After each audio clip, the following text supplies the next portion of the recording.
Have you ever noticed that sometimes straight lines in your photos just don't line up? How do you deal with that? Let's talk about it on today's episode of Ask David Bergman.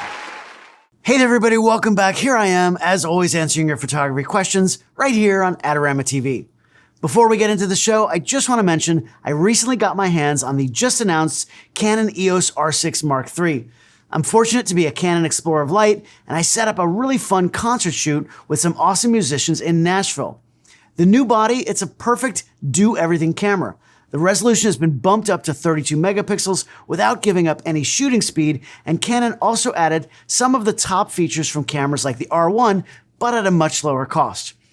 I'll put a link to that video down in the description. I hope you'll check that out. And I'll also put a pre-order link so you can be one of the first in line to get the R6 Mark III from Adorama as soon as it comes out.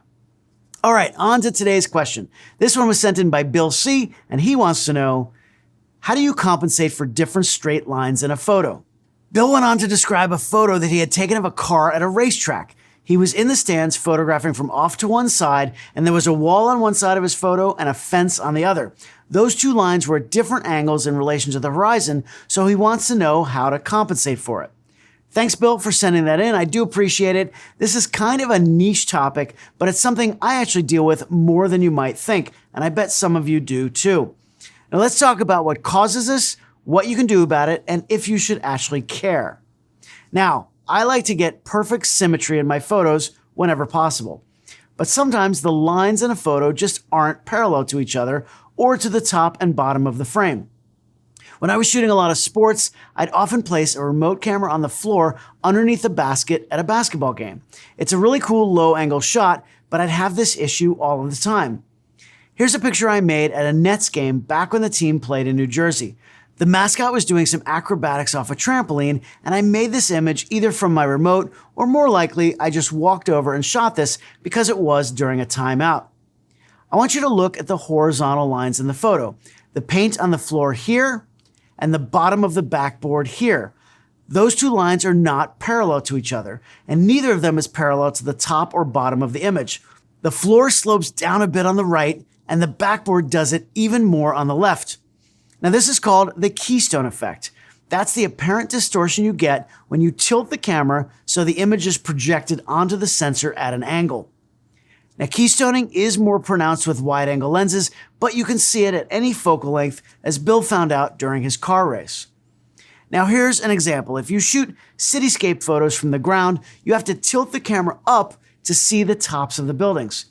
That tilt causes the buildings to lean into each other. If you could draw those lines out further, eventually they'd converge. That point where the lines meet, you've probably heard this term, it's called the vanishing point. Now that has nothing to do with lens distortion. It's purely about perspective and the position of the camera relative to the subject. If there were some obvious vertical lines in my basketball photo, you'd see them angled in towards each other because I'm pointing up. However, there aren't any verticals here to distract us. But we do have some horizontals that are out of whack. Why does that happen? Well, it's really the exact same thing. At a game, it's usually not possible to get the camera dead center directly under the basket. It's too close to the field of play, which does make it kind of dangerous to be there. The NBA just does not allow that. It is kind of frowned upon. So for this shoot, I'm a bit off center, probably on the outside of the stanchion, so I can back up away from the action. Being off to one side means the perspective is already skewed before I even press the shutter. And when I angle the camera to get the net in the middle of the frame, it's basically the same thing as when I'm tilting up. It's causing some keystone on the horizontal lines in addition to the verticals. The horizontals would eventually converge on each other. Now, like Bill, that really bugs me.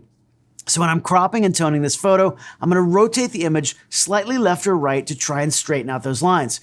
But I can't straighten them both. I have to decide which line I want to be parallel with the outside of the frame.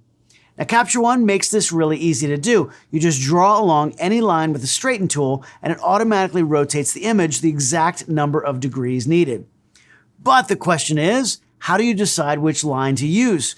There's really no formula for this. It's purely trial and error until it looks right to your eye. Now, when I level out the floor, it tilts the backboard even more than it's already tilted. And if I straighten on the backboard, then the whole image looks like it's leaning over. So in this case, I'd choose to straighten on the floor. It is a judgment call, but for my eye, it just looks too weird when I straighten based on the backboard. Now you can also choose to use the digital Keystone tool, which lets you correct for perspective instead of just rotation. But let's look at a more extreme example before I go there. This picture is a nightmare.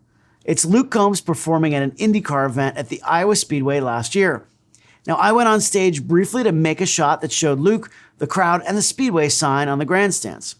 Now I try not to be a distraction when I'm on stage, so I shoot quickly and then I get out of there.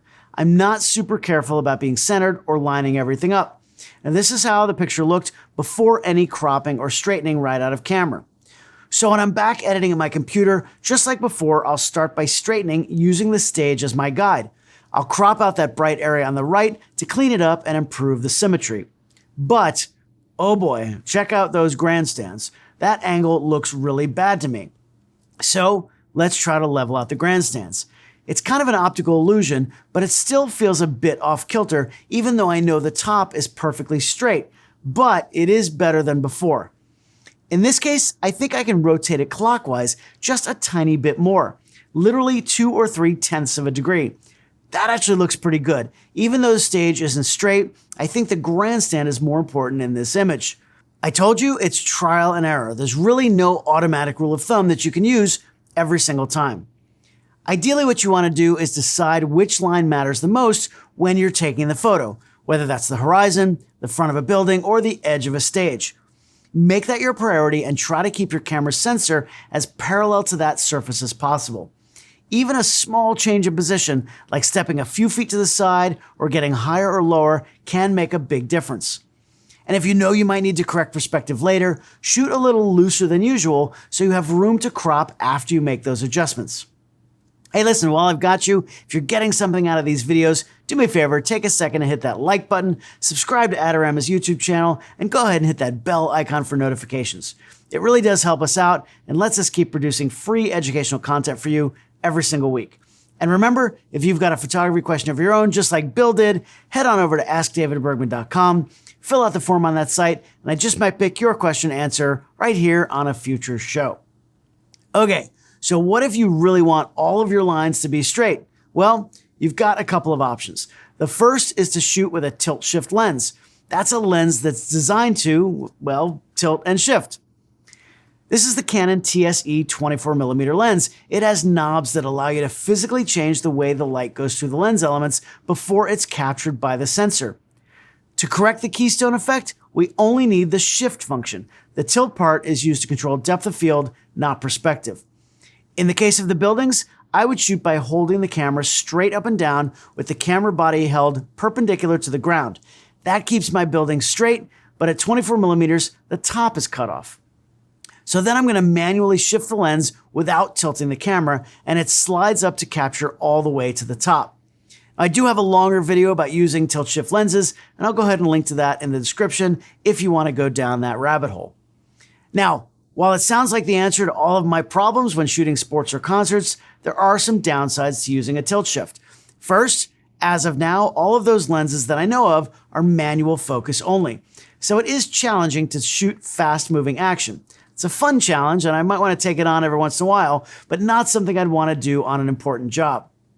Also, tilt shift lenses are all primes and they don't zoom. Plus, they're generally kind of expensive, and it's not the most versatile lens that you're going to own. So while it's a fantastic option for photographers who shoot a lot of landscapes and need those lines to be straight, it's not something you'd see a sports or concert photographer using very often. The more common way to fix the Keystone effect is digitally in your editing software. Most editing programs like Capture One or Lightroom, they have Keystone Correction built in. Capture One has it, so let's try it on another image. And this is Luke on stage in Brussels a couple of years ago. Now, some of these shows in Europe that year were in smaller venues, and they were super fun to shoot, considering that we're only playing giant football stadiums now. But the small stage meant that I couldn't get my remote dead center, so it's just a bit off to the side. And as you can see, this venue is filled with both horizontal and vertical lines. So first, I'm going to make sure the ground is straight. I did shoot it pretty close, so it's just a tiny correction, but the ceiling is nowhere near straight. Now, if I try to correct the ceiling, It's a little better, but all of those lines aren't parallel, and that bugs me. So let's try the Keystone Correction. I'll select the Keystone tool and then pick the horizontal option since those are the lines I want to correct. It gives me 2 lines with handles, and I just move them onto the edges I want to be parallel. In this case, I'll line up the top edge of the ceiling and the front of the stage. Then just click Apply and boom! Those lines are now parallel. Just a little bit of a crop after that and I'm done. Problem solved. Now, the Keystone tool also has a vertical option. I could use that on my original photo of the New York City buildings, and it does work pretty well. The third option is both horizontal and vertical together. I set up this remote camera at a Luke show in Vancouver. I put it on a lighting truss when it's on the ground, so I'm working blind and I just have to guess at the angle since I can't get to that camera once it's raised in the air over the stage. As you can see, I really didn't do a very good job. It's way off kilter. But by using the horizontal and vertical Keystone tool, I can tell it which lines to make parallel. Remember to look at all 4 lines and make sure you've got everything lined up how you want. In this case, it gets it actually pretty close. Just a little crop, and now I've got a decent photo. Now, are there any downsides to using the Keystone Correction in post? Yeah, there are a few. First, some of your image is going to be cropped out because the software has to stretch and realign the edges to make the lines straight. If your original doesn't have much space around it, you might lose something important. Another issue is that your image is actually being warped. It might not be super noticeable on pictures of buildings, but if the correction is really dramatic and you've got people in there, they might be stretched or squished in ways that just look unnatural. Also, I do have to mention the ethics of doing this. If you're an editorial photographer of any kind, especially if you're working for a news organization, then your job is to show the scene as accurately as possible. Changing the geometry of a photo in post, or even just using a tilt-shift lens, changes what we see in the real world. Now, small fixes like leveling the horizon or straightening a slightly tilted frame are just fine. What you can't do is start warping or stretching the scene so it no longer represents reality. When I worked at the Miami Herald a million years ago, if anyone did something like that, they'd be fired on the spot. No one would be able to trust any of your images after that. If you're working for an architect, interior designer, or real estate client, you'll want perfect verticals. That's what those clients usually expect. If you're shooting for an ad, a magazine, or just for yourself, that's where you can make an artistic choice. Now remember, just because you can do something doesn't mean that you always should. My first choice personally would be to line it up how I want in camera as much as possible. But for creative work, it's nice to know we have options. Letting lines converge on purpose can make an image feel powerful or dramatic.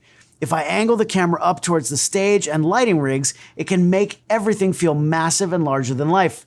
The same thing works for cityscapes or architecture when you want to emphasize height or scale. If all of the lines in your images are always perfect, it can start to feel kind of sterile. The key is that it's intentional, not accidental. Once you understand how perspective distortion works, you can then decide when to fix it and when to use it creatively. Bill, I hope that helps you. What do you all think out there? Do you correct for the Keystone effect or do you just leave it natural? If you do correct it, how do you do it? Let me know down in the comments below. Next, I hope you'll check out my video about cropping and straightening your images and how those small adjustments make them look more professional. Thanks so much for watching me here on Adorama TV, and I'll see you next time right here on Ask David Bergman.